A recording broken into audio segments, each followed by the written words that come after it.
Selamat datang di kelas akunting dasar, bisnis kuliner dan restoran dalam topik sistem varian bersama saya Hendra Mardoyo dari Helm World.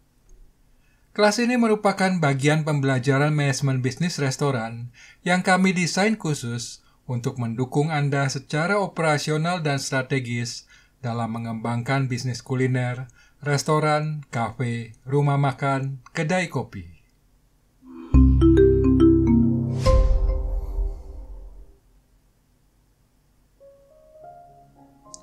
Ini adalah video ketiga kita dalam membahas sistem varian.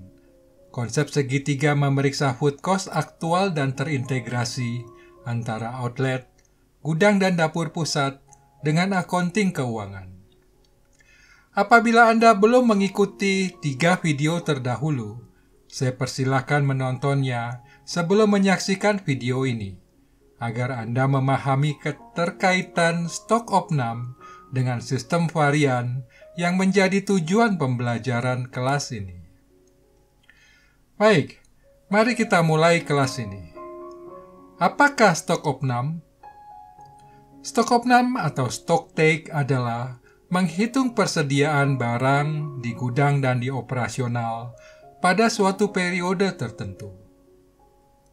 Kegiatan menghitung stok akhir merupakan bagian dari siklus inventory, di mana angka stok akhir akan menjadi stok awal periode berikutnya. Karena itu, stok opnam disebut sebagai cut-off period, yaitu pemutus suatu periode inventory. Kapan melakukan stok opnam dan berapa lama periode inventory? Untuk bisnis kuliner restoran, sebaiknya dilakukan sebulan sekali. Bila memungkinkan, 2 minggu sekali. Semakin jauh interval periode inventory, semakin besar resiko penyimpangan dan mempersulit investigasi apabila terjadi kasus yang perlu penanganan serius. Khusus inventory kategori one-to-one, saya sarankan dilakukan stok opnam harian. Kebijakan ini menyangkut pembebanan ganti rugi bila terjadi selisih, sehingga perlu kejelasan siapa karyawan yang bekerja pada shift itu agar mereka belajar bertanggung jawab, tidak menyalahkan orang lain. Mengapa mesti melakukan stok opnam? Paling tidak ada 3 manfaat. Menghitung persediaan barang secara fisik di gudang dan operasional adalah untuk memperbarui data inventory di catatan buku maupun di komputer. Mungkin ada penerimaan atau pemakaian barang yang belum tercatat. Ketepatan data sangat penting karena mempengaruhi perhitungan varian. Seringkali terjadi permasalahan varian akibat kelalaian pencatatan inventory. Nanti kita akan pelajari hal ini lebih mendalam. Tidak kalah penting adalah mengetahui perputaran persediaan barang. Apakah terjadi penumpukan barang atau kekurangan persediaan? Keduanya sama-sama buruk untuk kelancaran keuangan dan bisnis Anda. Mari saya jelaskan lebih terperinci. Kalau Anda perhatikan gambar arul proses inventory itu, mengandung persamaan untuk menghitung inventory, yaitu stok awal ditambah pembelian, ditambah transfer internal, dikurangi stok akhir. Contoh, burger bun stok awal 100 pieces, ditambah pembelian 500 piece, dikurangi transfer 15, dikurangi stok akhir 25. Maka pemakaian burger bun untuk periode tersebut adalah 560 pieces. Sesuai prinsip segitiga varian, pemakaian burger bun tersebut mesti diimbangi dengan penjualan beef burger, bukan? Katakan di laporan keuangan terjadi 560 beef burger. Maka, adakah varian di sana? Tidak ada, karena pemakaian barang dan penerimaan uang penjualan sebanding. Permasalahan mulai timbul saat karyawan lupa mencatat atau tidak melaporkan adanya transfer internal. Mungkin mereka mengirim bantuan burger bun ke outlet lain yang sedang kehabisan stok. Data tersebut diperlukan dalam pemeriksaan silang untuk membuktikan apakah benar ada outlet yang menerima burger bun sepadan data outlet yang mengirimkan. Permasalahan lain timbul saat stok opnam, karyawan tidak menghitung seksama, sehingga angka stok akhir keliru dan mengakibatkan varian semakin besar. Sekarang Anda dapat melihat keterkaitan stok opnam dengan penerapan segitiga varian dalam kasus nyata. Nanti saya akan beritahu lebih banyak kasus yang menyebabkan terjadinya varian, sambil kita mengerjakan Excel agar Anda dapat memahami kasus lebih jelas.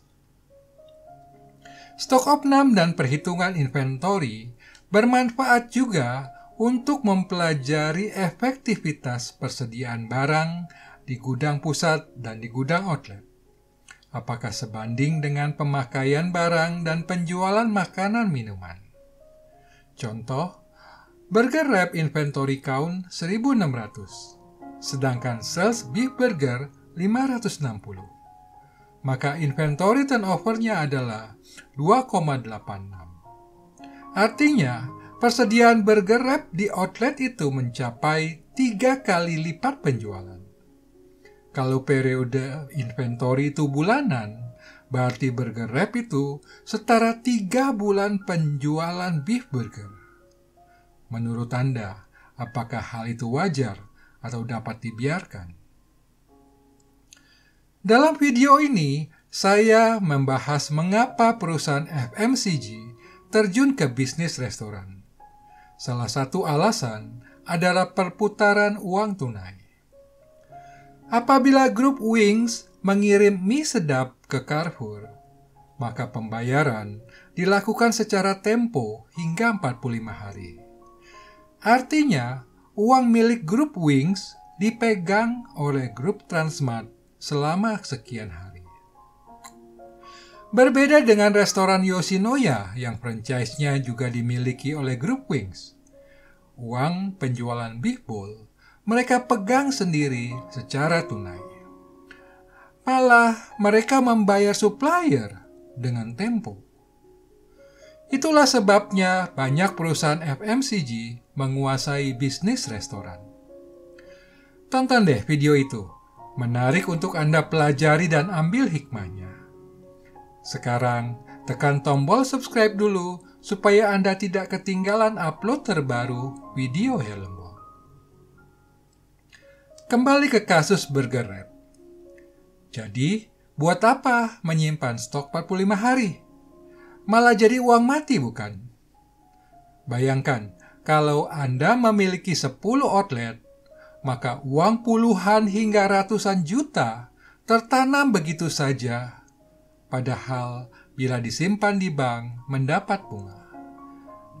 Barang disimpan di gudang, malah jamuran dan rusak. Berapa rasio inventory turnover yang baik? Ya, tergantung kebijakan, efisiensi manajemen gudang dan pengadaan barang yang ditetapkan masing-masing perusahaan. Tentu saja, mesti mengikuti 4 pedoman ini. Sejauh mana ketersediaan barang, kesanggupan jadwal pengiriman, satuan kemasan, dan penggunaan barang tersebut. Semakin kecil satuan kemasan akan mengurangi rasio penumpukan.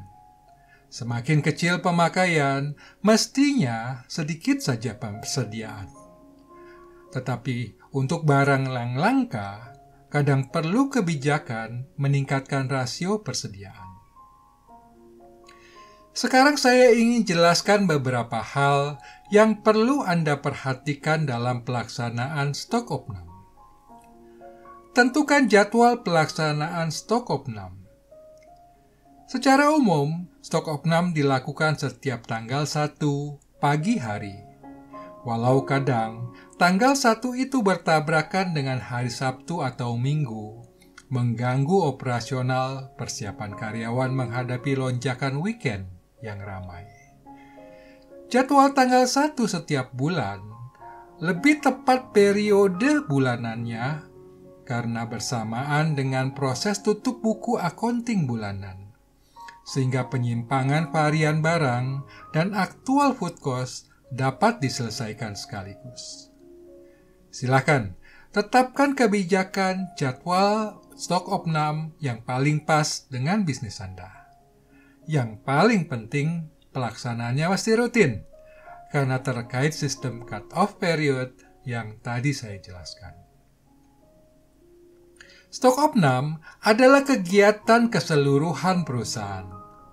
Artinya, semua departemen melakukannya pada saat bersamaan. Di operasional seluruh outlet, di gudang pusat atau regional, maupun di central kitchen atau pusat produksi. Selisih waktu perhitungan stok dapat menyebabkan terjadinya varian, akibat tidak sinkron antara satu data dengan lainnya.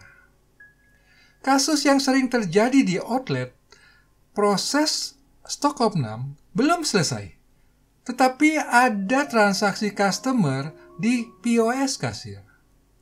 Akibatnya, burger bun dan burger patty periode itu tercampur dengan periode berikutnya, dan berakibat analisa varian pasti timbul selisih. Bersamaan dengan stok opnam, kantor pusat dapat sekaligus melakukan audit. Maksud saya begini, stok opnam ibarat melaporkan kekayaan diri sendiri. Bisa saja angka tersebut rekayasa atau tipuan, tidak sesuai kenyataan. Sedangkan Departemen Accounting berkewajiban memeriksa laporan tersebut apakah sesuai kenyataan fisik di lapangan, agar angka yang tercatat di buku atau komputer mereka nantinya menjadi sahih.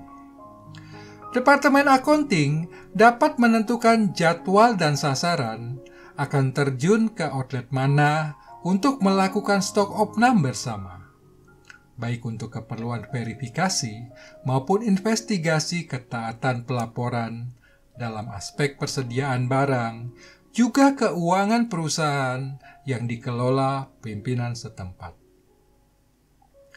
Stok opnam sekaligus menjalankan prinsip sistem 5S, sambil menghitung barang, sambil membersihkan dan menata gudang dan lemari penyimpanan, serta menempatkan barang sesuai lokasi yang ditentukan dan diberi label.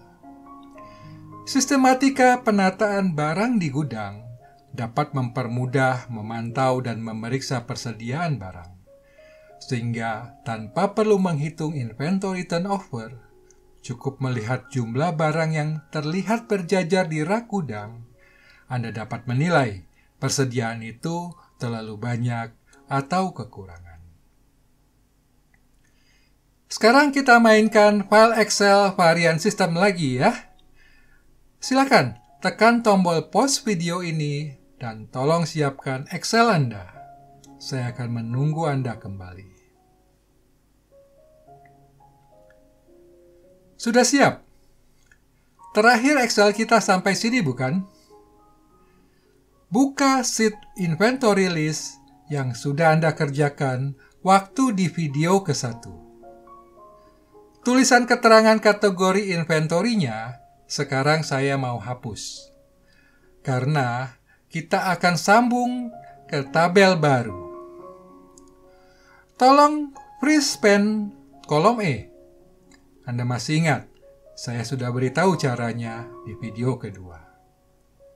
Selanjutnya, buat tabel inventory period dengan format seperti itu.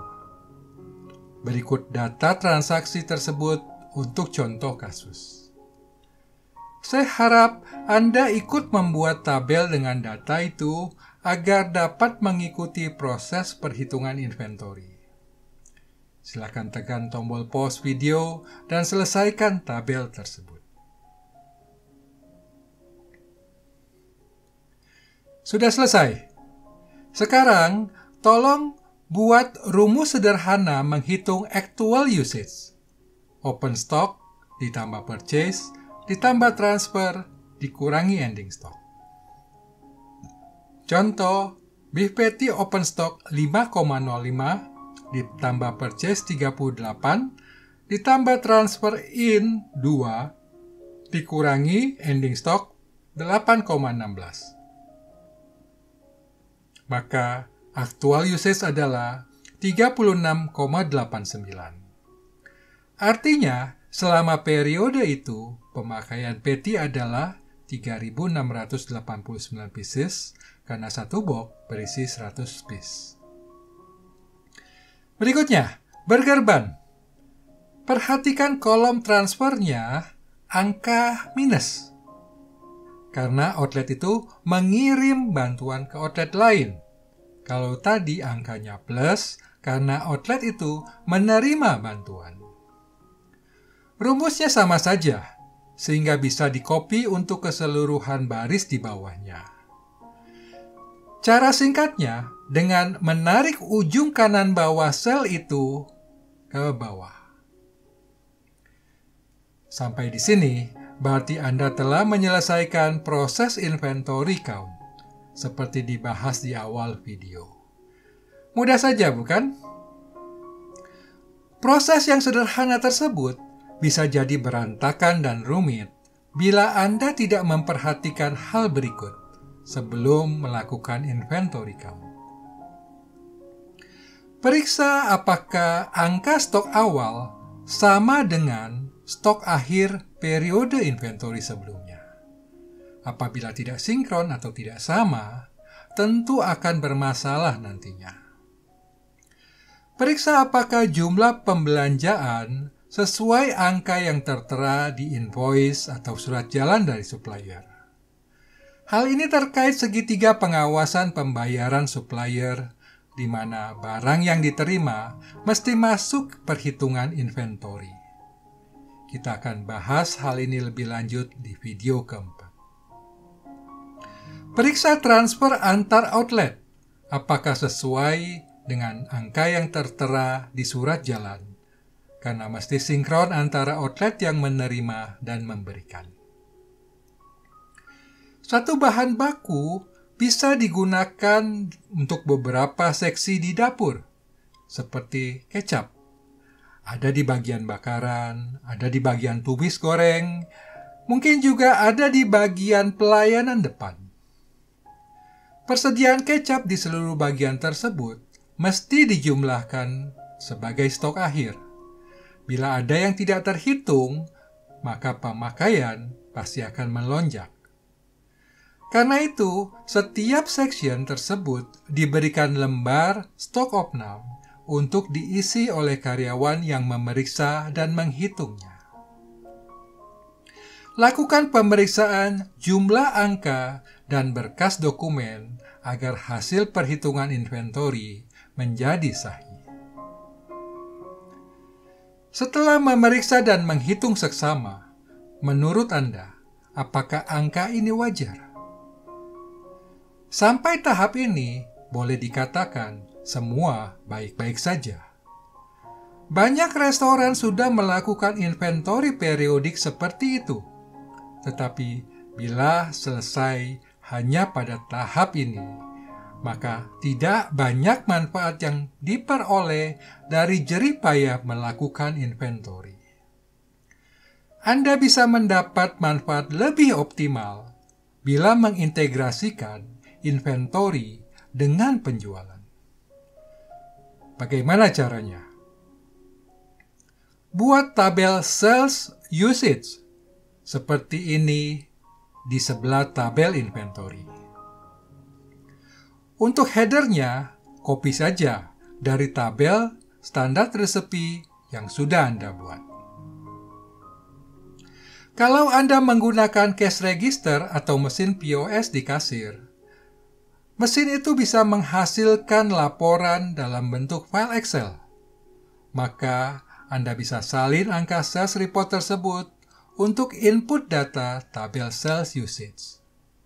Caranya, sorot dan copy kolom angka laporan tersebut kemudian buka tabel Sales Usage dan letakkan cursor di sel M6. Terus klik kanan mouse dan pilih menu Page Special.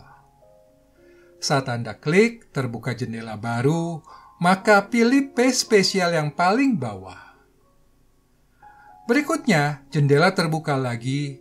Kali ini, Anda tentukan pilihan seperti itu. Klik Paste Value dan beri tanda centang Transpose. Diakhiri dengan OK. Maka hasilnya akan jadi seperti ini.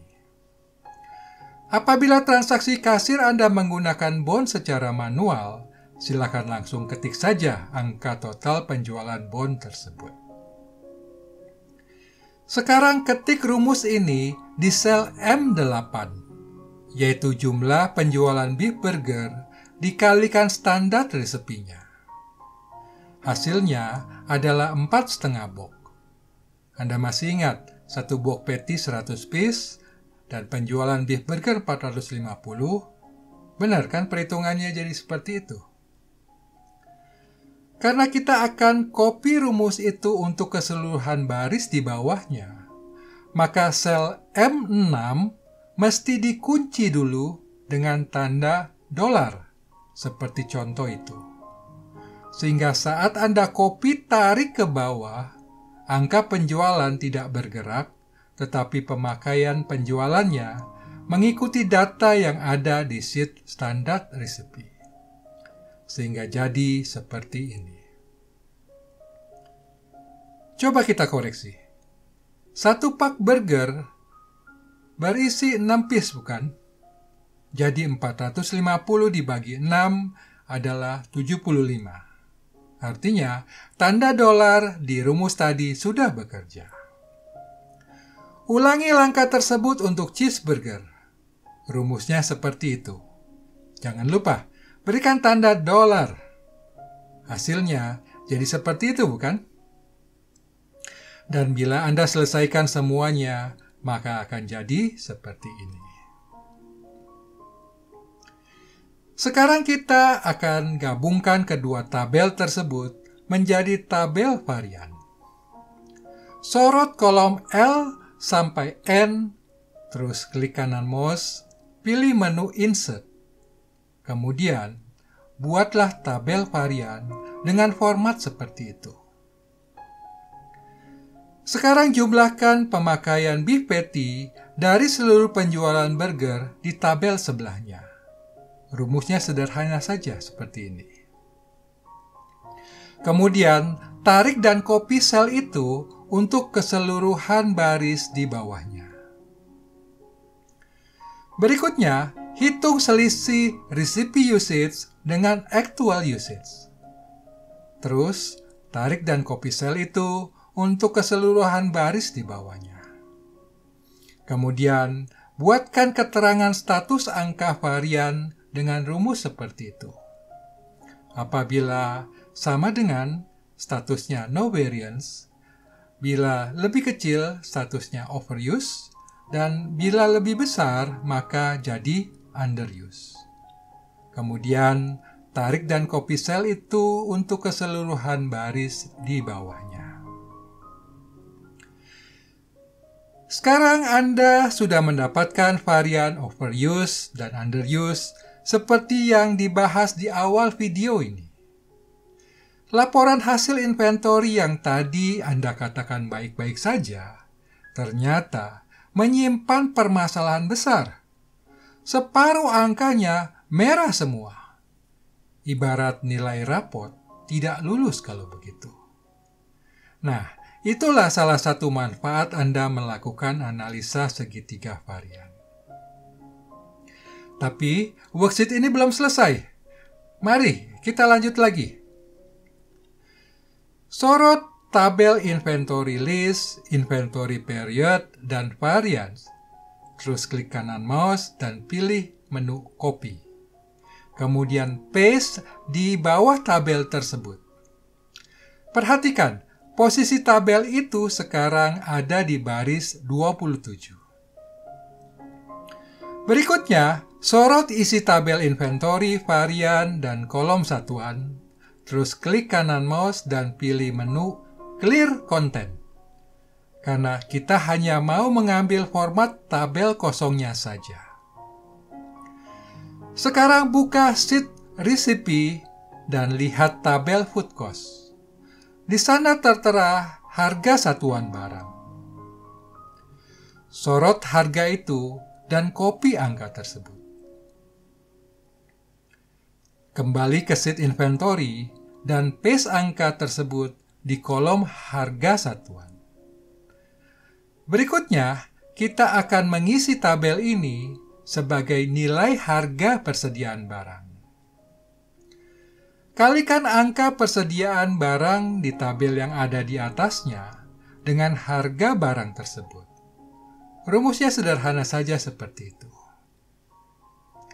Hasilnya, Anda copy-paste, tarik ke bawah untuk seluruhan baris. Selanjutnya, untuk kolom purchase, dan berikutnya, sehingga jadi seperti ini. Langkah selanjutnya, buat baris rekapitulasi di bagian bawah tabel itu.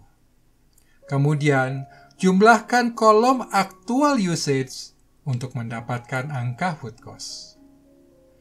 Sedangkan untuk mendapatkan angka sales, jumlahkan pendapatan penjualan dari tabel usage sales yang tadi Anda sudah buat. Cara mendapatkan angka pendapatan penjualan adalah jumlah penjualan menu dikalikan harga menu tersebut.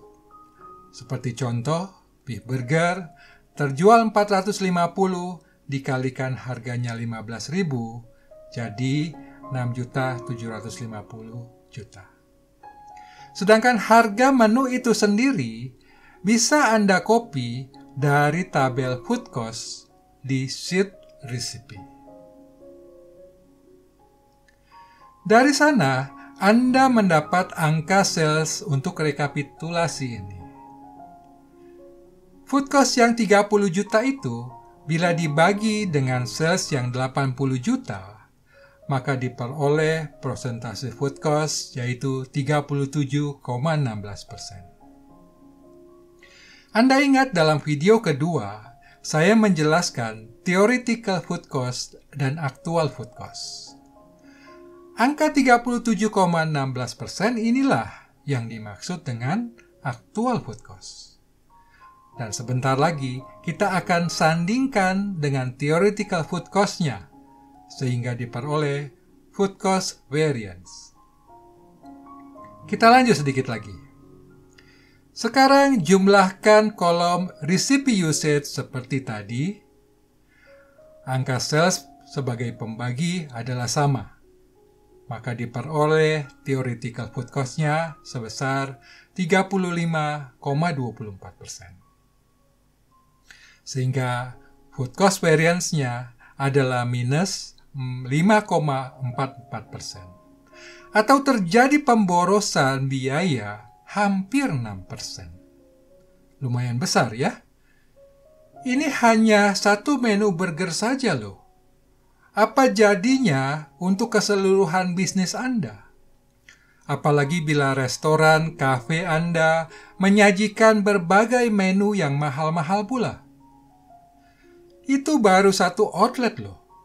Bagaimana bila Anda memiliki 10-20 outlet? Anda ingat cerita saya di video pengantar mengenai sistem varian? Di grup perusahaan tempat saya berkarir dulu, terjadi penyimpangan hingga 35%. Karena tidak ada orang yang peduli menganalisa dan menindaklanjuti permasalahan dengan konsep yang saya perkenalkan ini. Apabila Anda mau meluangkan waktu bersusah payah sedikit, maka manfaat dan keuntungan yang diperoleh akan terbayarkan. Yang penting, tekad dan keyakinan Anda untuk menerapkan sistem varian. Selebihnya, bisa Anda tugaskan manajer atau staf mengerjakan perhitungan. Saya lanjut lagi. Berapa kerugian Anda dalam kasus ini? Dan sejauh mana dampaknya terhadap kualitas produk dan kepuasan tamu? Mari kita hitung dari angka ini saja dulu. Nanti di video keempat, saya akan membahas analisa dan penanganan permasalahan secara lebih detail. Jumlahkan angka varian overuse dengan rumus seperti itu. Maka Anda bisa melihat telah terjadi pemborosan biaya sebesar 1,6 juta.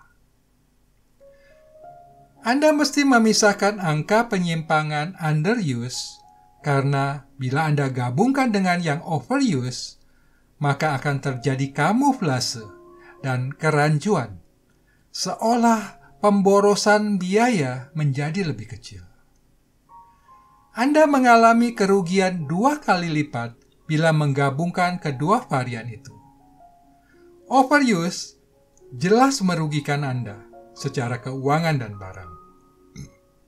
Underuse atau underserve jelas merugikan customer, mendapat porsi lebih sedikit, yang pada akhirnya merugikan Anda juga saat customer kabur karena kecewa.